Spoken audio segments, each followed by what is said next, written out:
Il y a des versets dans la Bible qui s'installent dans notre esprit sans faire de bruit, et pourtant ils remuent tout, pas par leur longueur, ni par la richesse de détails, mais parce qu'ils laissent un vide, un silence, un manque qu'on ne peut pas ignorer. Genèse 38, 7 en fait partie. Premier-né de Juda, était méchant aux yeux de l'Éternel, et l'Éternel le fit mourir. Un nom, un constat, une sentence, c'est tout. Et pourtant, ce tout contient un écho qui traverse les âges, une absence, le qui parle plus fort que 1000 versets. On ne sait presque rien de lui, pas d'histoire développée, pas de récit d'enfance, pas de combats intérieurs, juste une fin, une disparition. Entre dans la Bible comme une ombre et en ressort comme un avertissement. Pourquoi Dieu aurait-il permis qu'un nom soit conservé juste pour y associer un jugement? Pourquoi exposer une vie si brièvement, pour ensuite l'effacer avec autant de fermeté? Peut-être parce que certaines vies ne racontent pas des exploits, mais des avertissements. Il y a dans l'histoire un poids spirituel que seul le silence peut porter. Ce n'est pas un oubli accidentel de l'auteur biblique. C'est une volonté divine de nous laisser face à une question que personne n'ose poser. Et si c'était moi? Et si ma foi n'était qu'apparente? Et si Dieu, qui voit au-delà des mots, au-delà des gestes, décidait un jour de retirer mon nom de sa mémoire? Et si ma vie, aux yeux des hommes respectables, n'était en réalité qu'un simulacre? Elle n'a pas été jugée sur ses actes publics, car aucun n'est mentionné. Il a été jugé sur ce qu'il était, et cela suffit pour Dieu. Voilà ce qui dérange profondément. L'idée qu'on peut être effacé non pas pour ce qu'on a fait, mais pour ce qu'on a laissé pourrir en soi, sans jamais s'en soucier. Il est facile de montrer des œuvres, il est plus difficile de montrer un cœur. Mais c'est ce que Dieu regarde. C'est peut-être pour cela que l'histoire est si courte. Elle n'a pas besoin d'être plus longue. Elle est là pour nous interrompre, nous faire réfléchir, nous faire trembler un instant. Pas de narration, pas d'ornement, un fait brut pour une vérité brute. Et c'est là que commence notre vraie question. Qu'est-ce que Dieu voit en moi aujourd'hui? Suis-je en train de vivre une foi sincère ou une imitation? Mon nom est-il inscrit dans le livre de vie ou simplement sur les lèvres des autres? Ma relation avec Dieu est-elle vivante ou est-elle devenue un souvenir religieux? Cette histoire n'est pas là pour créer la peur, elle est là pour réveiller l'âme, car l'Éternel ne cherche pas des gestes spectaculaires, il cherche des cœurs intègres. Et parfois, effacer un nom n'est pas un acte de colère, mais un acte de justice que nous ne comprenons pas encore. Fut le premier-né d'une lignée appelée à porter la promesse, un héritier, un porteur de bénédiction. Mais il ne fit rien de ce que Dieu attendait, et son nom fut rayé. Et c'est là que commence notre exploration. Car pour comprendre la portée de cette disparition, il faut connaître la lignée dont il faisait partie. Juda, le père de la tribu royale, l'ancêtre du Messie. Et pourtant, c'est dans cette même lignée qu'un nom fut effacé. Et si Dieu avait gardé ce silence pour que nous, aujourd'hui, soyons forcés de l'écouter, il était censé être le début d'une promesse, le prolongement d'un nom sacré, le premier fruit d'une lignée appelée à porter quelque chose de plus grand que le simple héritage d'un père. Fils aîné de Juda, pas n'importe quel Juda, pas un homme banal parmi les 12 frères. Non, le Juda qui a donné son nom à la tribu royale, celui dont la descendance allait un jour accueillir le Messie. Le premier-né, dans la culture hébraïque, c'est plus qu'un enfant parmi d'autres. C'est un symbole, un espoir, une responsabilité. Il était l'héritier du double héritage, celui de la terre et celui de la bénédiction. Et pourtant, dans le récit biblique, est introduit brièvement pour être presque aussitôt effacé, comme une promesse qui ne s'est jamais réalisée, une graine qui n'a jamais porté de fruits. Quand on regarde la généalogie de Juda dans Genèse 38, on y découvre une histoire tissée de complexité humaine. Un père qui s'éloigne de ses frères, un mariage avec une femme cananéenne, des enfants nés dans une terre étrangère, et au cœur de tout cela, le fils aîné, le premier chapitre d'une lignée qui allait connaître à la fois le scandale, la grâce et l'accomplissement divin. Mais lui, il ne va pas au bout de son histoire. On pourrait dire qu'Er est né au bon endroit, au bon moment. Mais cela ne suffit pas. L'appartenance n'est pas une garantie de destinée. On peut être né d'une bonne lignée, porter un nom puissant, et pourtant se perdre dans le silence intérieur d'un cœur corrompu. Er n'a pas eu le temps de bâtir une réputation, ni de se racheter. Le texte dit simplement qu'il était méchant aux yeux de l'Éternel. Et ce constat abrupt nous force à ouvrir les yeux. Même ceux qui portent les plus grands noms peuvent tomber. Même ceux qui héritent des meilleures bénédictions peuvent les gaspiller. C'est une leçon amère, mais essentielle pour ceux d'entre nous qui avons grandi dans une tradition chrétienne. Avoir été élevés dans la foi, connaître les textes sacrés, porter un nom respecté dans la communauté, cela ne garantit en rien la santé de notre relation avec Dieu. Et c'est ce que la vie d'Er, ou plutôt son effacement, révèle avec une clarté douloureuse. Dieu ne regarde pas l'arbre généalogique, il regarde les racines du cœur. Imaginez un instant Judas regardant son premier-né. Il avait sans doute de grands rêves pour lui. Il portait l'espérance d'un père qui voulait transmettre. Et puis, ce silence, cette fin abrupte, ce verdict divin. Peut-être que Judas n'a jamais compris pourquoi. Peut-être que personne ne l'a compris. Mais Dieu, lui, savait. Il y a quelque chose de profondément juste, mais aussi profondément dérangeant dans le fait que Dieu ne se justifie pas.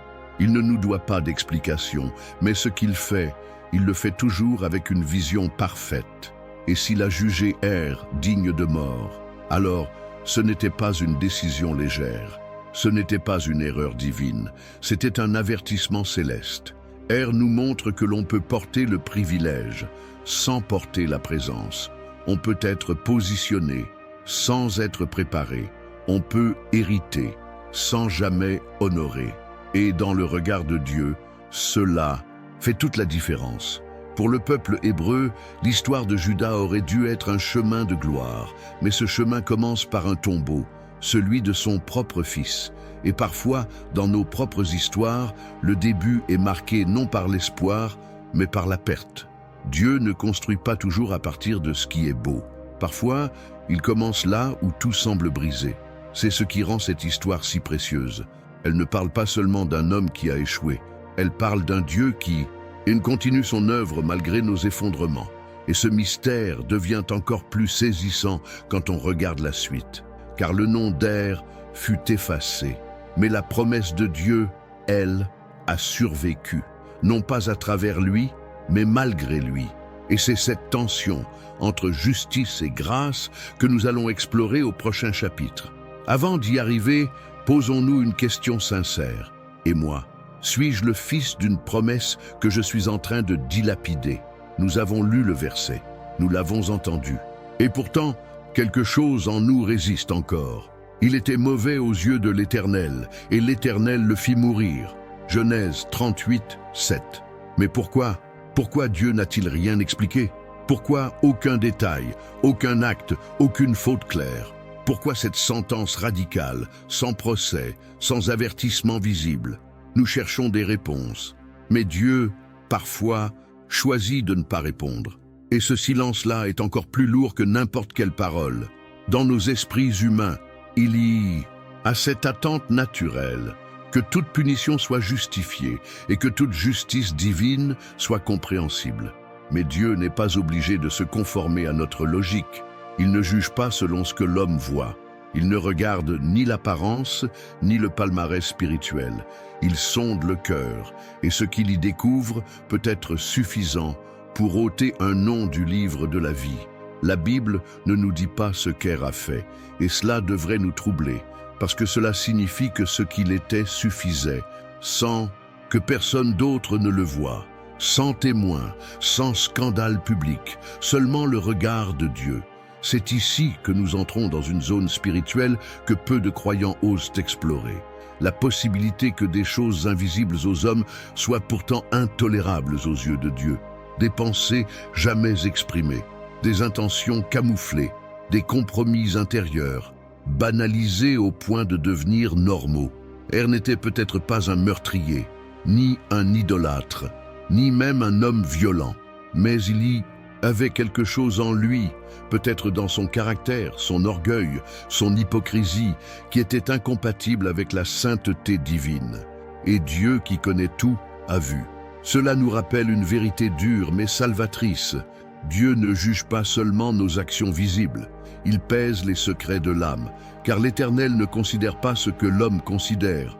L'homme regarde à ce qui frappe les yeux, mais l'Éternel regarde au cœur. 1 Samuel 16:7. Et si cette phrase, appliquée à Er, devenait un miroir pour nous aujourd'hui?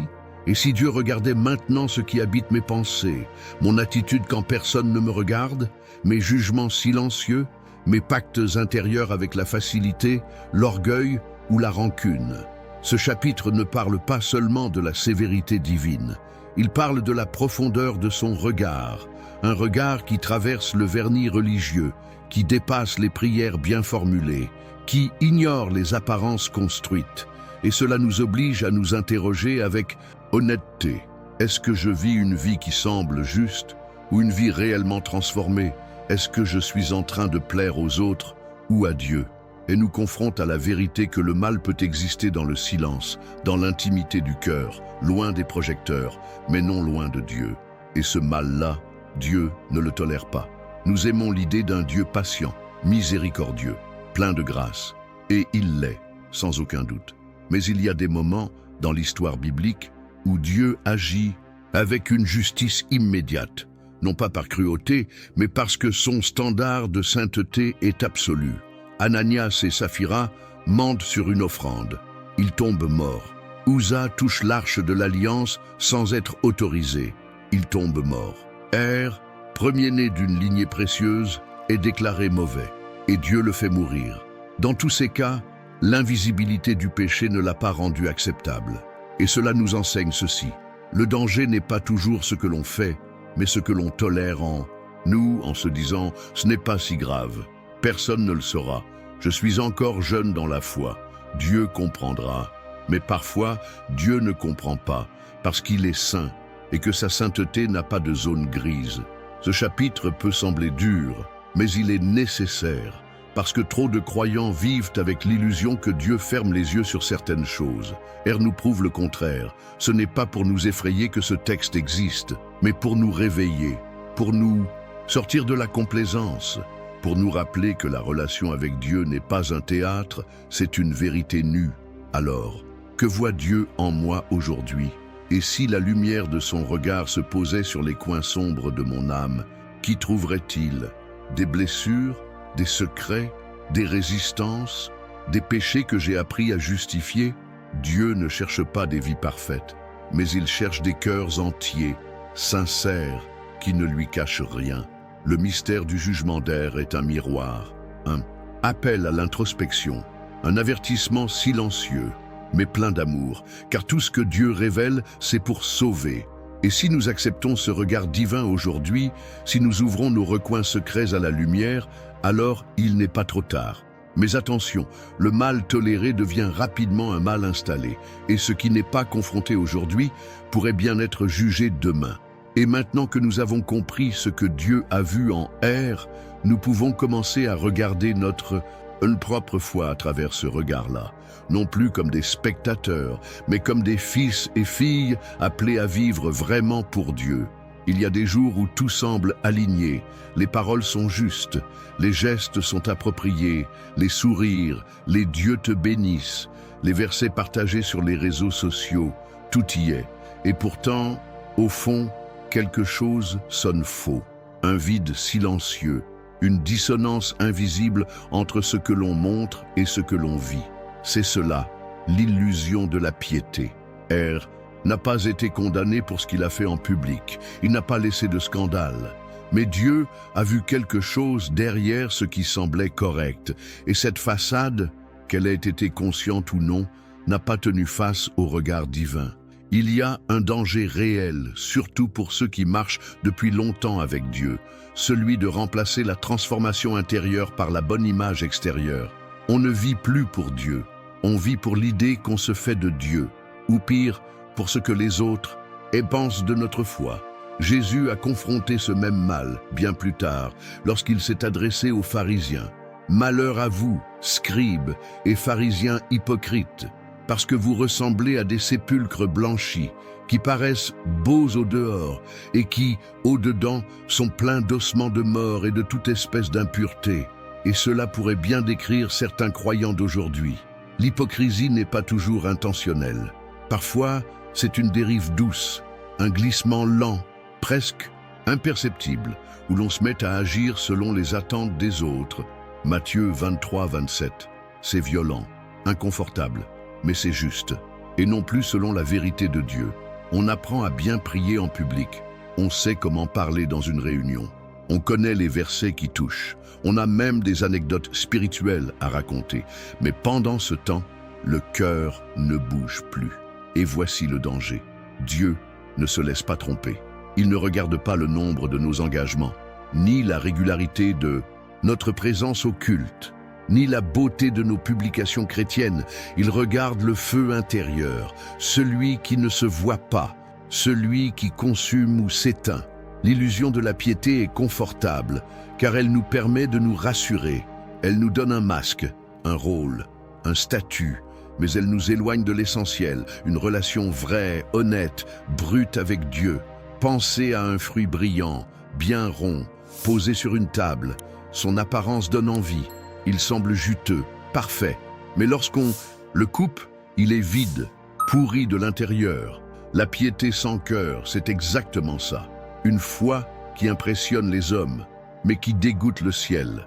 Et ce n'est pas une exagération, c'est un cri d'amour de Dieu, un appel à revenir à l'essentiel, pas à la perfection, non, mais à l'authenticité.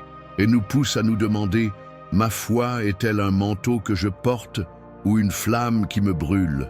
Ma piété est-elle un rôle que j'endosse ou une réponse à l'amour de Dieu? Il y a des signes quand la foi devient façade. On commence à cacher ses luttes, on évite les conversations profondes, on sert Dieu, mais sans passion. On se compare, on se justifie, on s'épuise à rester digne du regard des autres. Et peu à peu, on se fige. Mais Dieu n'appelle pas des statues. Il appelle des fils, des filles, vivants, vulnérables, sincères. Il préfère un cœur brisé, mais vrai, à un masque solide. Il nous apprend que le risque de jouer un rôle est spirituellement fatal. Il n'a pas été effacé, pour une erreur passagère, mais peut-être pour une vie entière vécue à côté de la vérité. Et cette vérité-là, Dieu nous la propose encore aujourd'hui, pas pour nous accuser, mais pour nous libérer. La piété réelle n'a pas besoin d'être spectaculaire. Elle commence dans le silence d'un cœur qui dit « Seigneur, je veux te plaire, même si personne ne me regarde ».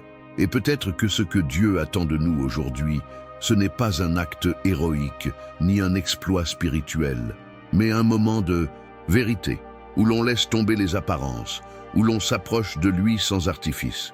Approchez-vous de Dieu, et il s'approchera de vous. Jacques 4, 8. Pas de rideau, pas de décor, seulement toi et lui.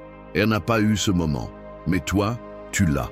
Et c'est là que réside la grâce de cette histoire. Alors que nous poursuivons cette exploration, il est temps maintenant de lever le voile sur ces péchés invisibles qui, comme chez Er, peuvent habiter les âmes respectables. Mais ne trompe jamais, l'Éternel, il y a des fautes qui font scandale. Elles sont publiques, visibles, bruyantes, elles choquent, elles divisent, elles remplissent les conversations et font couler l'encre. Mais il y a un autre type de faute, plus discret, plus insidieux, plus dangereux. Ce sont les péchés invisibles.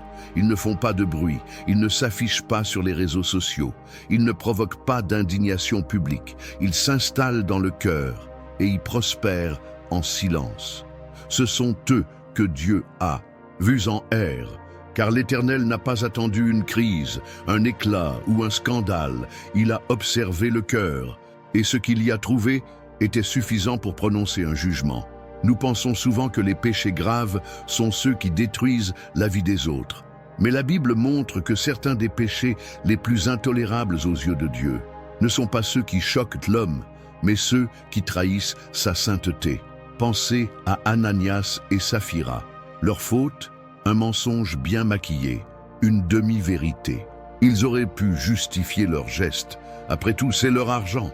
Ils en ont quand même donné une partie. Mais ce n'est pas ce qu'ils ont fait qui les a condamnés, c'est ce qu'ils ont voulu faire croire. Et Dieu n'a pas toléré cela. Pensez à Saül, un roi choisi, oint, soutenu, mais qui a, à plusieurs reprises, fait passer ses intérêts avant l'obéissance. Il a préféré les sacrifices à l'écoute, l'apparence à la soumission. Et Dieu a dit, « Je me repens d'avoir établi Saül pour roi. » Ces histoires nous rappellent une vérité spirituelle douloureuse. Ce que Dieu ne supporte pas, ce n'est pas l'imperfection, mais la duplicité, un cœur partagé, une obéissance sélective, une fidélité conditionnelle. Voilà les poisons invisibles qui, peu à peu, tuent la communion avec Dieu. Dans le monde des hommes, ces choses passent. Dans les églises, elles se camouflent. Dans les discours, elles se justifient. Mais dans le regard de Dieu, elles apparaissent en pleine lumière. Et c'est ce regard-là que nous avons du mal à accepter, parce qu'il est trop juste, trop précis, trop pur. Mais c'est aussi ce regard-là qui sauve. Car Dieu ne révèle jamais pour accuser, il révèle pour transformer. Les péchés invisibles prennent de nombreuses formes. Une rancune qu'on entretient comme un vieux trésor, une jalousie qu'on nourrit en silence, une prière mécanique, sans foi ni amour, une complaisance avec le mal, déguisée en tolérance, une ambition déguisée en service. Ils peuvent vivre des années dans une âme croyante. Ils peuvent se loger derrière un ministère, un sourire, une Bible ouverte. Et pourtant, ils consument la racine de la relation avec Dieu. Er a été effacé non pas pour avoir offensé le peuple, mais pour avoir offensé Dieu. Et c'est cela que notre génération a besoin de réentendre. Ce n'est pas le scandale qui attire la colère divine, c'est la trahison de son intimité. C'est quand je sais ce que Dieu attend, mais que je fais autre chose. C'est quand je dis « Seigneur, Seigneur », mais que mon cœur obéit à d'autres voix. Le péché invisible n'est pas moins grave parce qu'il est discret. Il est souvent plus grave parce qu'il est intentionnellement dissimulé. Mais voici la bonne nouvelle. Ce que Dieu voit, il peut aussi le guérir. Il ne nous montre pas nos fautes pour nous anéantir. Il le fait pour nous délivrer, pour nous purifier, pour nous ramener à lui. Le sang de Jésus ne lave pas seulement ce qui est visible.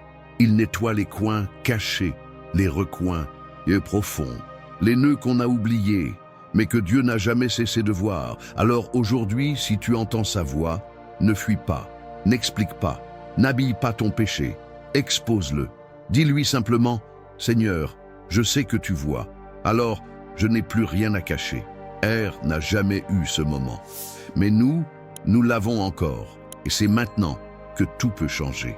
Car ce qui est invisible aux hommes peut devenir une confession libératrice devant Dieu.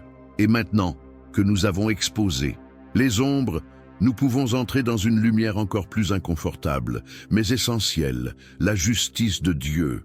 Une justice qui précède toujours la grâce. Nous aimons parler de la grâce. Nous chantons la grâce. Nous prions pour la grâce. Et c'est une bénédiction indescriptible, oui. Mais avant que la grâce n'arrive, il y a la justice. Et sans elle, la grâce perd son poids. Dans l'histoire d'Er, il n'y a pas de prière exaucée, pas de pardon accordé, pas de deuxième chance racontée. Il n'y a que le verdict, brutal, divin, définitif, et cela nous met mal à l'aise parce que nous avons appris à connaître un Dieu patient, compatissant, lent à la colère. Mais ce même Dieu est aussi parfaitement juste. Et sa justice ne contredit pas son amour, elle en est l'expression. Dieu n'est pas impulsif, il ne tue pas par caprice. Chaque jugement qu'il rend est fondé sur une connaissance absolue, une compréhension parfaite du cœur.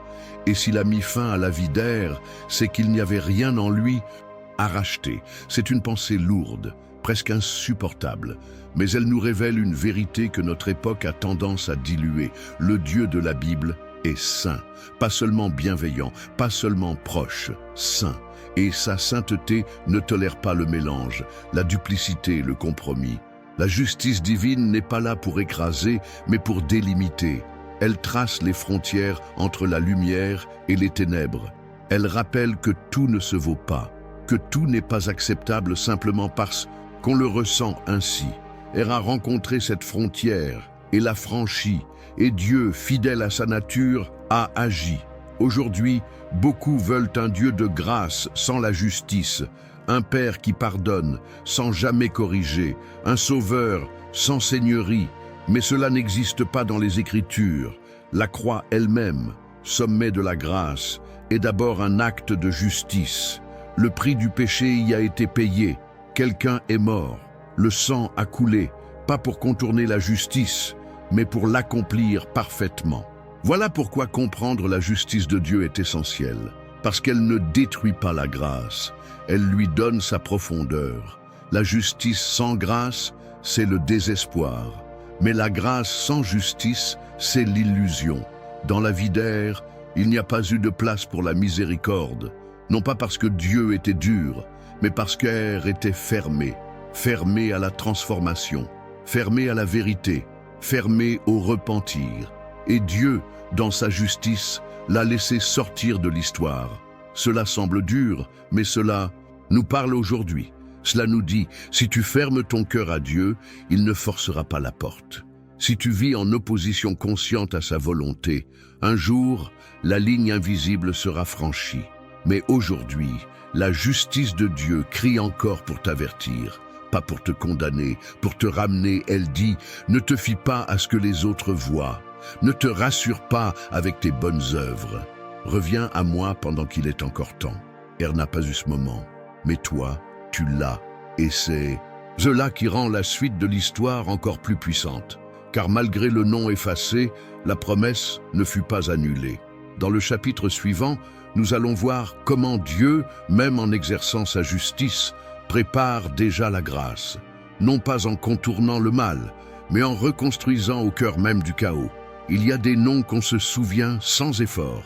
Ils résonnent dans l'histoire, dans nos traditions, dans nos prières. Abraham, Moïse, David, Marie, Paul. Et puis, il y a ceux que l'on oublie, pas par négligence, mais parce qu'ils ont été effacés, pas par les hommes, par Dieu. Elle fait partie de cette catégorie redoutable. Non pas parce que son nom a disparu de nos mémoires, mais parce que sa mémoire a été jugée indigne de subsister. Le texte ne dit pas seulement qu'il est mort, il montre qu'il est sorti du récit sans héritage, sans trace, sans bénédiction. Et dans la perspective biblique, cela signifie bien plus qu'une simple disparition. Dans l'Ancien Testament, le nom est synonyme d'identité, de destinée, de présence éternelle. Être effacé, c'est ne plus exister aux yeux du ciel. C'est être coupé de la mémoire divine. C'est, d'une certaine manière, être abandonné à l'oubli spirituel. C'est une idée insoutenable pour nous, qui cherchons tous à laisser une trace, à transmettre, à bâtir un sens. Et pourtant, c'est une réalité biblique. Il existe des noms que Dieu refuse d'écrire, et d'autres qu'il choisit d'effacer. Que leur nom soit effacé du livre de vie, et qu'il ne soit point inscrit avec les justes. Psaume 69, 28. Ce n'est pas une figure de style, c'est un avertissement. Er n'a pas seulement quitté cette terre, il a quitté le plan de Dieu. Non pas parce qu'il a échoué, mais parce qu'il a refusé l'humilité, la transformation, la vérité. Et ce vide qu'il laisse dans l'histoire de Juda en est le symbole, un trou dans la lignée, un silence dans le récit, un avertissement dans la généalogie du salut. Cela nous pose une question inconfortable, mais essentielle. Mon nom est-il connu de Dieu ou juste des hommes? Est-ce que je vis pour être reconnu ici-bas ou pour être reconnu là-haut? La reconnaissance publique ne garantit pas la reconnaissance céleste. La visibilité religieuse ne garantit pas l'acceptation divine. Et parfois, ce que les hommes célèbrent, Dieu l'efface. L'enjeu n'est pas de figurer dans une histoire humaine, mais d'être inscrit dans le livre de vie. Et ce livre-là ne tient pas compte de nos titres, de nos œuvres visibles, de nos discours. Il regarde le cœur, la fidélité, l'authenticité. Le fils d'un patriarche, n'a pas été jugé digne de rester. Et cela devrait nous pousser à un examen sincère. Pas de peur, mais de lucidité.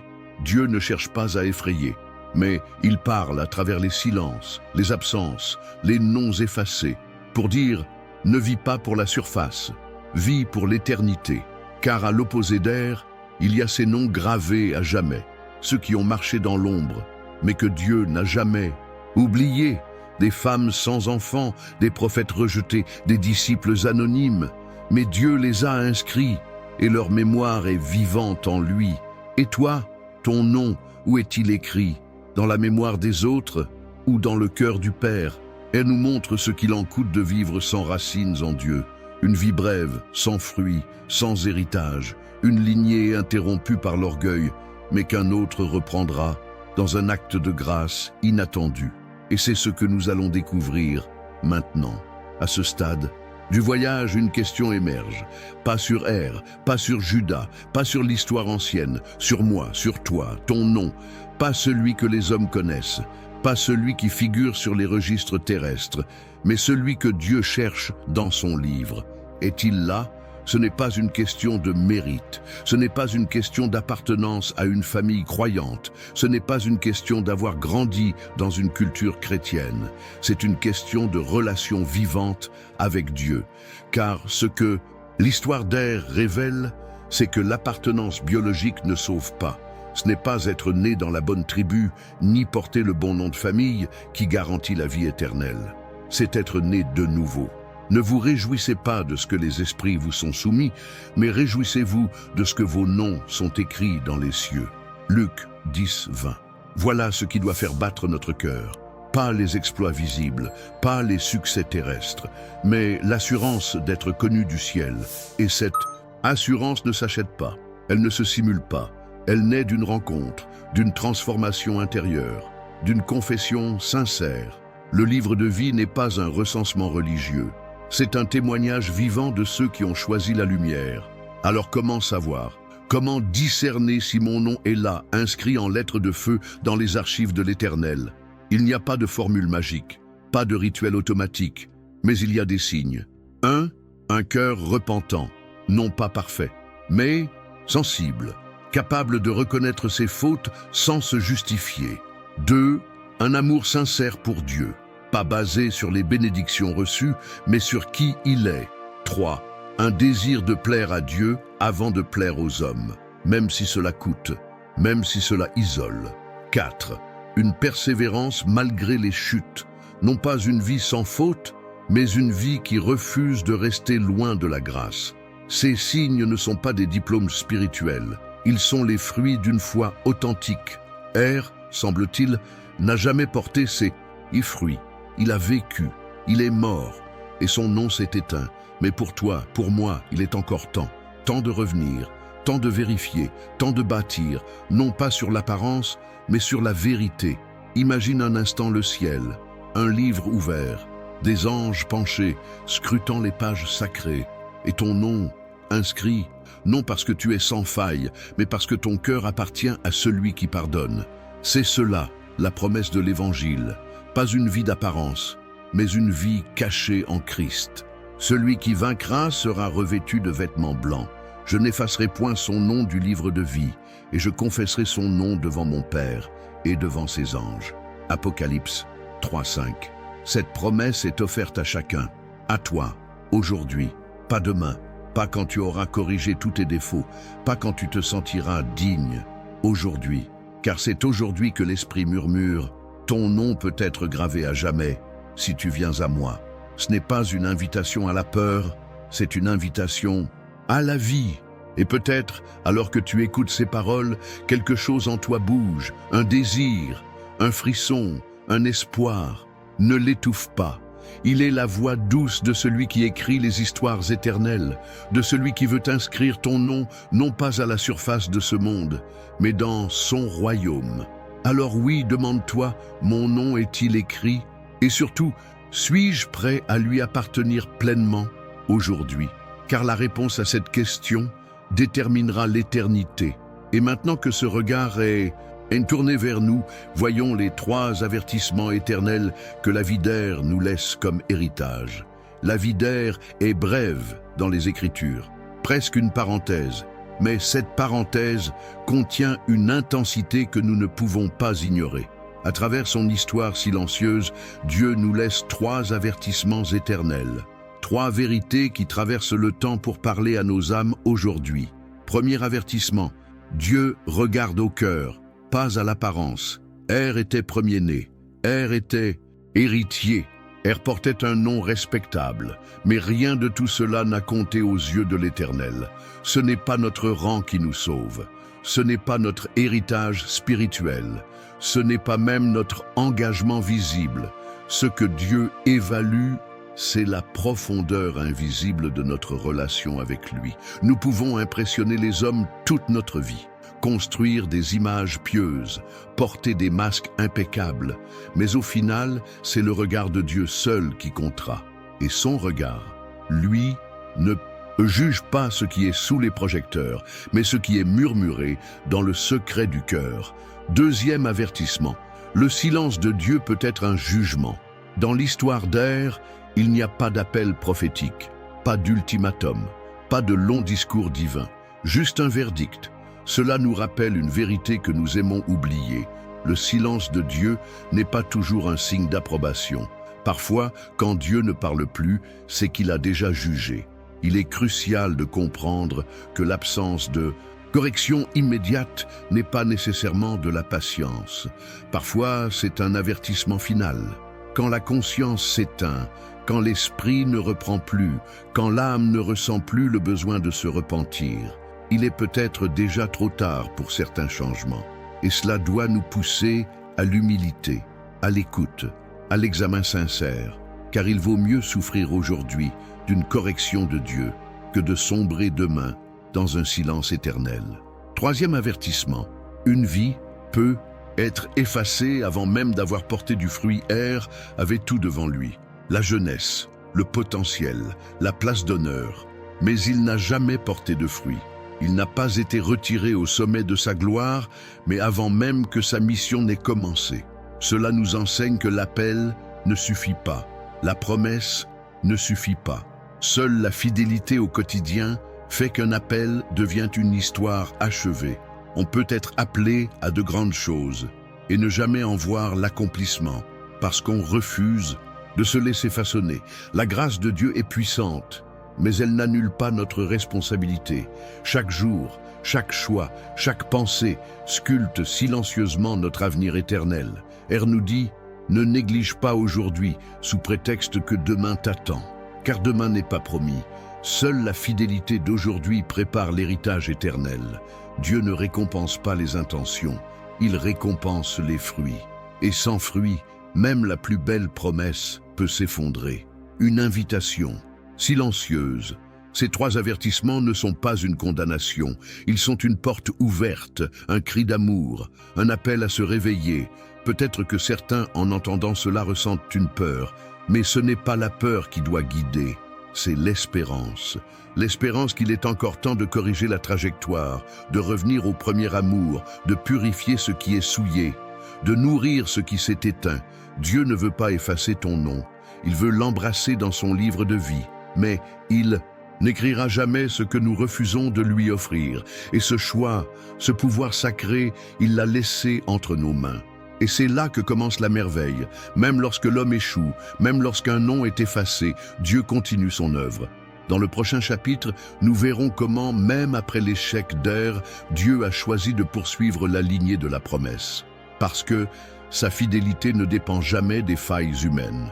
Quand tout semble brisé, quand un nom est effacé, quand une lignée vacille, Dieu continue, pas en ignorant les fautes, pas en minimisant les ruptures, mais en tissant, au cœur même du chaos, sa propre fidélité. Er est tombée, son nom a disparu, son héritage a été suspendu, mais l'histoire de Juda, elle, n'a pas été arrêtée, car Dieu n'abandonne pas ses promesses à cause des échecs humains, il les porte malgré tout. La chute d'Er aurait pu sembler fatale. Après tout, comment bâtir une descendance messianique sur une lignée brisée? Mais Dieu, dans sa sagesse infinie, n'a jamais compté uniquement sur la force des hommes. Il savait, il avait prévu, et c'est ainsi que Tamar entre dans l'histoire. Tamar, une femme méprisée, abandonnée, trahie, une femme que personne n'aurait choisie comme ancêtre du Messie. Et pourtant, c'est par elle que naîtra Pérez, l'ancêtre de David, l'ancêtre de Jésus. Quel mystère, quel retournement divin. Dieu n'a pas effacé l'histoire de Juda. Il a simplement réorienté la lignée par des chemins que personne n'aurait imaginés. La grâce de Dieu n'efface pas la justice. Elle ne fait pas comme si le péché n'existait pas. Elle travaille au milieu du péché pour en faire jaillir quelque chose de plus grand. Cela ne minimise pas la gravité des fautes, mais cela magnifie la puissance de sa fidélité. C'est la même chose pour nous. Nos erreurs ne sont pas invisibles à ses yeux. Nos écarts ne sont pas sans conséquences. Mais pour ceux qui reviennent à lui, la grâce trace toujours un nouveau chemin, même quand tout semble perdu. Même quand la lignée semble brisée, même quand l'histoire semble terminée, Dieu continue d'écrire. Là où le péché a abondé, la grâce a surabondé. Romains 5:20. C'est ce que nous voyons dans la suite de l'histoire de Juda. Une lignée imparfaite, des personnages blessés, fragiles, pécheurs. Et pourtant, c'est de là que vient le Sauveur du monde. Parce que la grâce ne choisit pas les chemins les plus lisses. Elle choisit les cœurs prêts à être transformés. Le problème d'Er n'était pas l'imperfection. C'était l'absence de repentir, l'absence de transformation, l'absence de vrai lien avec Dieu. Tamar, Juda, Péret n'étaient pas parfaits, mais ils ont été rejoints par la miséricorde. Et cela change tout. Dieu n'a pas besoin de gens parfaits pour accomplir sa volonté. Il cherche des âmes disponibles, des cœurs ouverts, des vies prêtes à être redressées, rebâties, réorientées. Ton passé n'est pas un obstacle pour Dieu. Tes échecs ne sont pas la fin du récit. Si tu laisses ça, grâce entrée, même les cicatrices peuvent devenir des fondations nouvelles. Même un nom effacé ne peut empêcher Dieu de faire surgir une histoire de rédemption. C'est cela, le message profond derrière l'histoire d'Er. L'homme peut faillir, mais Dieu, lui, reste fidèle. Et cette fidélité n'est pas théorique, elle est personnelle, offerte, disponible, aujourd'hui encore. Alors, regarde ton histoire, regarde tes failles, regarde même tes déserts, et ose croire que, malgré tout, Dieu n'en a pas fini avec toi. Dans le prochain chapitre, nous explorerons comment vivre dès maintenant comme si notre nom était déjà inscrit devant le trône de Dieu. Car comprendre la justice et la grâce ne suffit pas, il faut les incarner dans notre marche quotidienne. Et si ton nom était déjà inscrit là-haut? Et si, à cet instant même, il reposait dans ce livre que nul ne peut ouvrir, sauf l'agneau, comment vivrais-tu ta journée? Tes choix, tes silences, tes regards? Trop souvent, nous séparons le présent de l'éternité. Nous croyons que le ciel, c'est plus tard, que la rencontre avec Dieu, c'est après la mort, et que nos actes d'aujourd'hui ne sont que des gestes de routine. Mais c'est faux. Chaque décision, chaque pensée, chaque parole s'écrit dans un registre que nous ne voyons pas, mais que Dieu consulte en permanence. Vivre comme si notre nom était déjà devant le trône, c'est vivre avec la conscience que tout compte, même ce que personne ne voit. Pas pour vivre dans la peur, mais pour vivre dans la vérité. Il ne s'agit pas d'obsession religieuse, ni de perfection impossible. Il s'agit de cohérence spirituelle. Si je crois que mon nom est là-haut, alors je ne peux plus me permettre de trahir cette identité. Je ne peux plus vivre en contradiction avec ce que je dis croire. Je ne peux plus entretenir des pensées que je ne tolérerai pas au pied du trône. Je ne peux plus appeler Dieu Père et garder en moi la haine d'un frère. Vivre comme si mon nom était inscrit dans le ciel, c'est comprendre que je suis déjà attendu, déjà observé, déjà aimé, et que ma vie est une lettre que j'écris à celui qui la lira pour l'éternité. Vous êtes notre lettre, écrite dans nos cœurs, connue et lue de tous les hommes. 2 Corinthiens 3:2. Ta vie parle, même quand tu te tais. Alors que dit-elle? Est-ce qu'elle raconte une confiance réelle en Dieu? Est-ce qu'elle reflète une espérance vivante? Est-ce qu'elle respire la présence de celui qui t'a sauvé? Vivre avec cette conscience change tout. Ça change la manière dont on traite les autres. On arrête de mépriser, de juger à la hâte, de garder rancune. Ça change notre gestion du temps. On ne vit plus pour soi, mais pour ce qui portera du fruit éternel. Ça change notre intimité avec Dieu. On cesse de réciter, on commence à écouter. Ça change nos priorités. Ce qui est visible perd de l'importance. Ce qui est invisible devient précieux.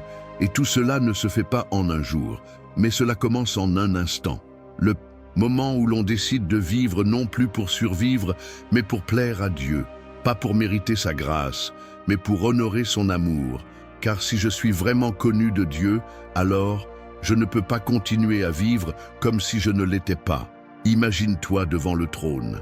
Pas dans une vision apocalyptique, mais dans un calme sacré. Dieu te regarde, son livre est ouvert, ton nom y est. Et maintenant, que fais-tu de cette vérité?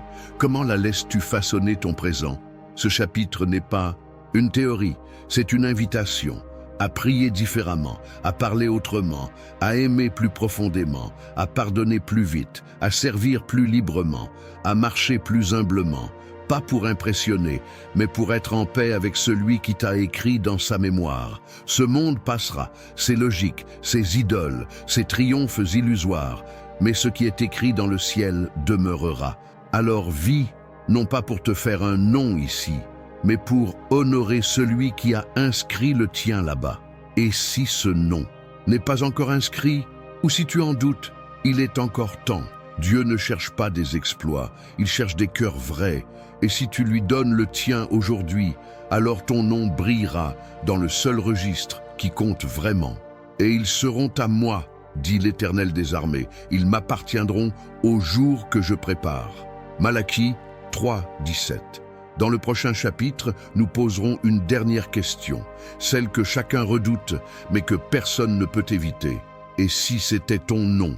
Aujourd'hui, pas celui d'Er, pas celui de Judas, pas celui des générations passées, le vôtre. Imagine, le livre est ouvert, l'assemblée céleste est silencieuse. Le doigt de Dieu parcourt lentement les noms, ligne après ligne, et soudain, il s'arrête sur le tien.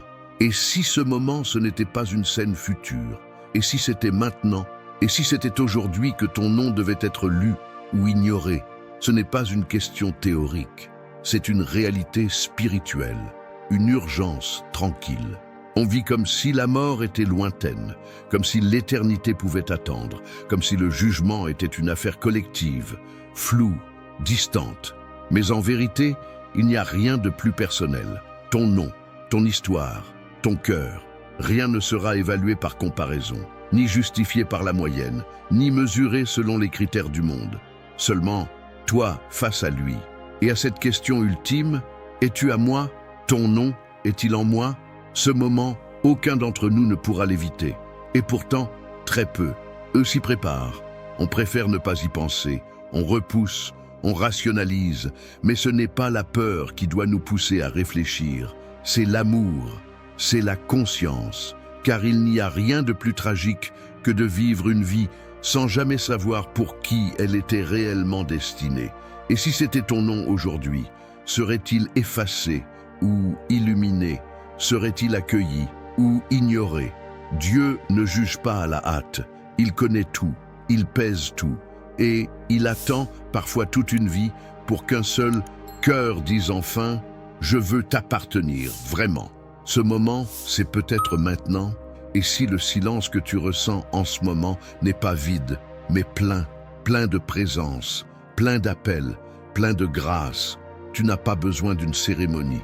Tu n'as pas besoin de comprendre tout. Tu as seulement besoin de répondre. Voici, je me tiens à la porte et je frappe. Apocalypse 3, 20. Dieu ne force pas, il n'arrache pas, il n'efface pas pour le plaisir, mais il sait qui lui appartient. Et il n'écrira pas un nom dans son livre sans le cœur qui va avec.